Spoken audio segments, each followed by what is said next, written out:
রাহুর ও কেতুর ট্রানজিট বা গোচর গণনা করা হয় দুটি উপায়ে, একটি হলো ট্রু পজিশন, আরেকটি হলো মিন পজিশন।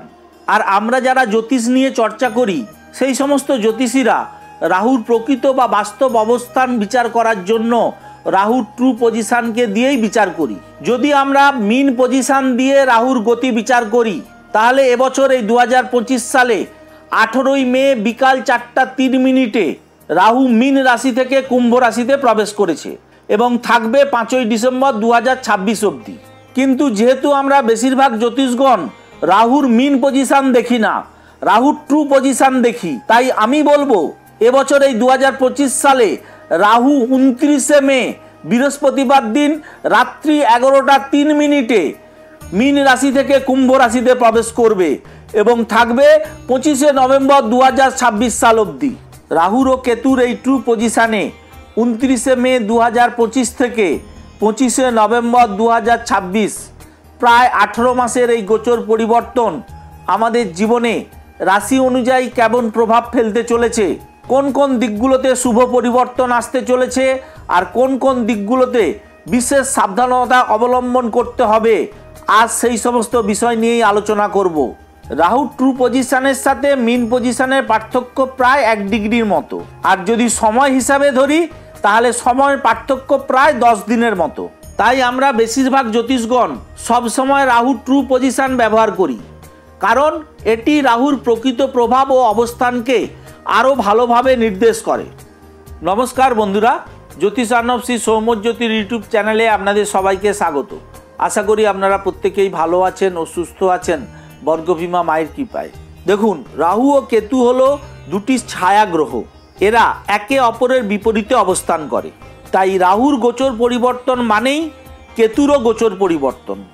এবছর এই 2025 সালে রাহু 29শে মে বৃহস্পতিবার দিন রাত্রি 11:03 মিন রাশি থেকে কুম্ভ রাশিতে প্রবেশ করছে। সেই সাথে সাথে কেতু গ্রহ কন্যা রাশি থেকে সিংহ রাশিতে প্রবেশ করছে। এই রাহুর ক্ষেত্রে আমাদের একটা কথা সবসময় মনে রাখতে হবে যে রাহু যে রাশিতে বসে থাকে সেই রাশির অধিপতি হিসাবে নিজেকে রূপান্তরিত করে এবং তারপর তার কর্তৃত্ব বৃদ্ধি করে। তাই রাহু যখন কুম্ভ রাশিতে প্রবেশ করছে, কুম্ভ রাশির অধিপতি গ্রহ হলো শনি, সেই শনি গ্রহের সমস্ত গুণাবলী গ্রহণ করবে এবং তারপর সেই শনি গ্রহের গুণাবলী সে বৃদ্ধি করবে।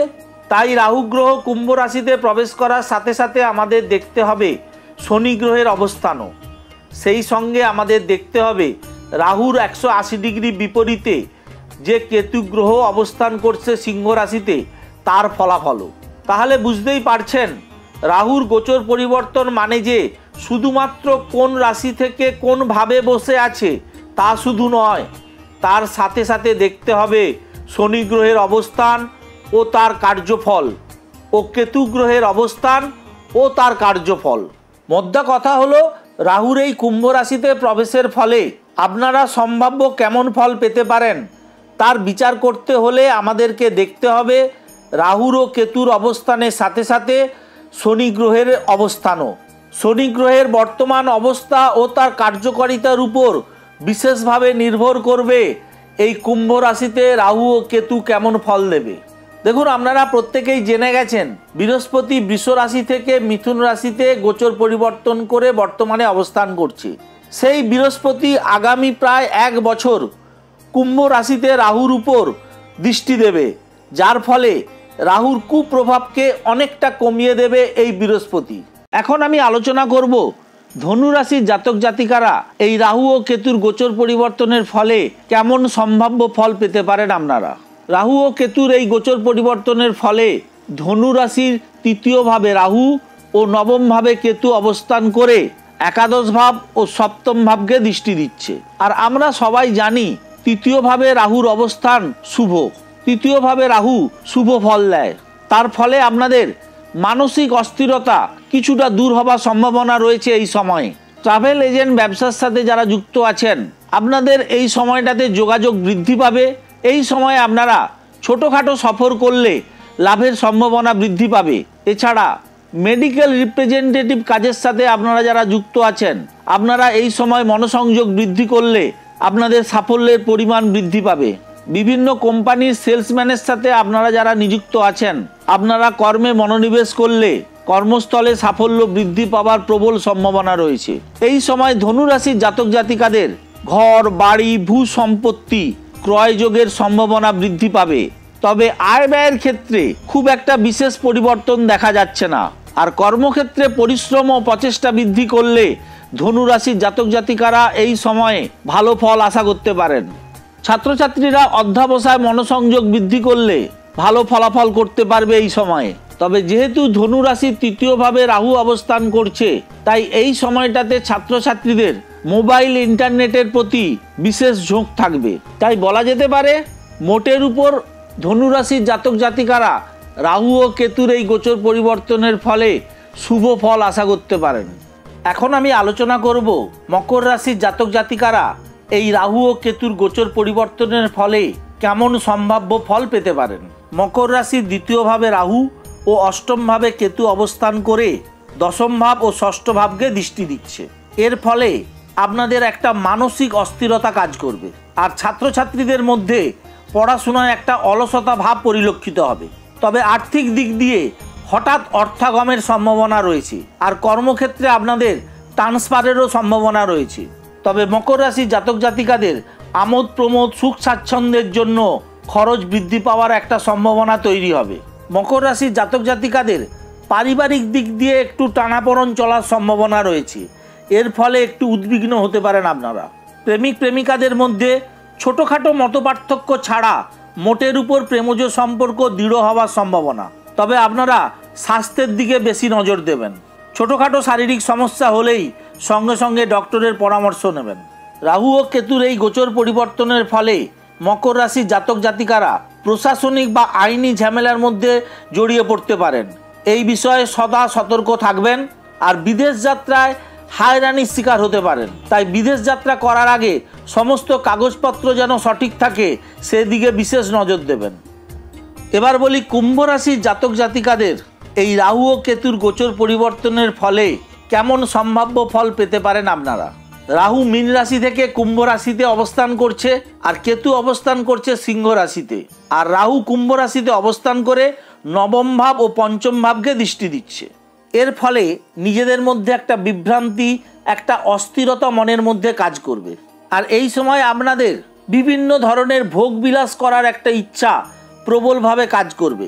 তাই বলবো কুম্ভ রাশির জাতক জাতিকারা এই সময়টাতে দ্রুত হটকারী কোনো সিদ্ধান্ত নেবেন না, তা না হলে ভবিষ্যতে ক্ষতির সম্মুখীন হতে পারেন। আর ব্যবসায়ীরা এই সময় ভেবে চিন্তে ইনভেস্টমেন্ট করবেন। দাম্পত্য জীবনে কুম্ভ রাশির জাতক জাতিকাদের মধ্যে একটা মতপার্থক্য তৈরি হওয়ার সম্ভাবনা দেখা দিতে পারে। বিবাহে বিলম্ব আসার সম্ভাবনা রয়েছে। আর অর্থনৈতিক ক্ষেত্রে বলবো আপনারা যদি ব্যয় সংকোচ করতে পারেন তাহলে অর্থনৈতিক ক্ষেত্রে একটা স্থিতিশীলতা পাবেন। আর তা না হলে অর্থাৎ ব্যয় যদি বৃদ্ধি হয় তাহলে আর্থিক ঋণের মধ্যে জড়িয়ে পড়তে পারেন। কুম্ভ রাশির জাতক জাতিকাদের ক্ষেত্রে কর্মক্ষেত্রটা গতানুগতিক ধারায় চলবে। আর যারা আপনারা অংশীদারি ব্যবসায় যুক্ত আছেন আপনারা ভালো করে চোখ নাক কান খোলা রেখে ব্যবসা করবেন। সবশেষে যে রাশিটির কথা আমি আলোচনা করব তা হলো মীন রাশি। মীন রাশির দ্বাদশভাবে রাহু ও ষষ্ঠভাবে কেতু অবস্থান করে অষ্টম ভাব ও চতুর্থ ভাবকে দৃষ্টি দিচ্ছে। এর ফলে আপনাদের মানসিক চাপ বৃদ্ধি পাওয়ার সম্ভাবনা রয়েছে। মীন রাশির জাতক জাতিকারা এই সময়টাতে জন্মস্থান থেকে দূরে যেতে পারেন, এমনকি বিদেশেও যেতে পারেন। মীন রাশির যে সমস্ত জাতক জাতিকারা computer engineering, electrical engineering, electronics engineering, mining engineering ও গবেষণামূলক কাজের সাথে যুক্ত আছেন আপনাদের কর্মক্ষেত্রে সাফল্য বৃদ্ধি পাওয়ার সম্ভাবনা রয়েছে। এমনকি কর্মের কারণে দূরযাত্রারও সম্ভাবনা তৈরি হবে। তবে মীন রাশির জাতক জাতিকাদের অর্থনৈতিক ক্ষেত্রে ব্যয় বৃদ্ধি পাওয়ার সম্ভাবনা। জমিজমা ভূ সম্পত্তি নিয়ে পুরনো কোনো আইনি ঝামেলা থাকলে এই সময় আপনাকে কিন্তু বিব্রত বোধ করাতে পারে। মীন রাশির যে সমস্ত ছাত্রছাত্রীরা প্রাথমিক শিক্ষার সাথে তোমরা যারা জড়িত আছো তোমাদের এই সময় মনোসংযোগের ব্যাঘাত ঘটার সম্ভাবনা রয়েছে। তাই বলবো এই সময় তোমরা পড়াশোনায় বিশেষভাবে নজর দাও। চেষ্টা করবে মোবাইল, ইন্টারনেট, টিভি থেকে দূরে থাকার। আর মীন রাশির জাতক জাতিকাদের স্বাস্থ্য বিষয় নিয়ে বলবো এই সময় আপনাদের গোপন কোনো সমস্যা দেখা দিতে পারে শরীরে। তাই ছোটোখাটো সমস্যা দেখা দিলেই শরীরে সঙ্গে সঙ্গে ডক্টরের পরামর্শ নেবেন। আর মীন রাশির যে সমস্ত জাতক জাতিকারা আপনারা যারা ঋণগ্রস্ত হয়ে আছেন, এই সময়টাতে আপনাদের আর্থিক চাপ একটু বৃদ্ধি পেতে পারে। তার ফলে আপনারা একটু বিব্রত বোধ করতে পারেন। চেষ্টা করুন যতটা সম্ভব ব্যয় সংকোচক করতে। মীন রাশির জাতক জাতিকাদের এই সময়ে বিবাহের সম্ভাবনা বৃদ্ধি পাবে, তবে ছোটোখাটো দুর্ঘটনা বা রক্তপাতের সম্ভাবনা রয়েছে। তাই রাস্তাঘাটে যখন চলবেন অবশ্যই ট্রাফিক নিয়ম মেনে চলার চেষ্টা করুন।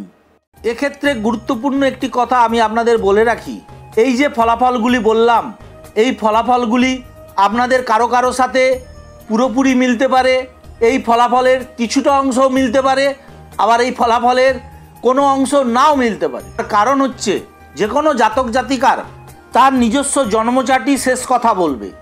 যে কোনো জাতক জাতিকার তার নিজস্ব ব্যক্তিগত জন্মচার্টে বিভিন্ন গ্রহ কোন অবস্থানে আছে তার উপর নির্ভর করবে তার ব্যক্তিগত ফলাফল কেমন হতে পারে।